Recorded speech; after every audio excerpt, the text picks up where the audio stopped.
I asked people to recommend me books they didn't like, and now I'm reading them. Book 19 in the Another Man's Trash Reading Challenge was I Was a Teenage Slasher by Stephen Graham Jones. And I actually got to the 50% mark in this book today, but I will not be finishing it. I did DNF it, which means 1 star for the book, 1 star for the reading experience. I said yesterday that horror isn't my genre, but that actually ended up being the factor with the least amount of influence in my decision to stop reading this book.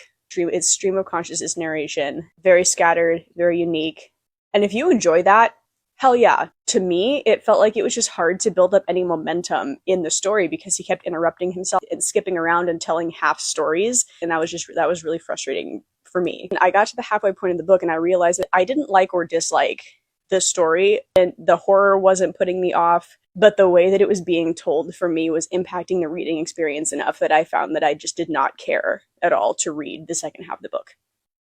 And I know that this is a short update, but I have literally no other thoughts, no other things to say other than what I have already said, which probably is also an indicator that DNFing was the right choice for me personally. But that also means that it is time for book 20, which is the second viewer voted book in the challenge. There are already over 1,000 responses on the Google form, which is actually insane to me. As of the moment of filming, the leading book is indeed The Night Circus. This book was recommended 20 times between the wheel and all the lists, and this particular copy was gifted to me by Lacey. So Lacey, thank you again so much. I'm really excited to read this. I have not read Erin Morgenstern before. And yes, I have seen the comments that were saying that reading this so shortly after reading Caraval is going to be really interesting because of the similarities between the two books. Hopefully this one goes better for me than Caraval did. If you know, you know.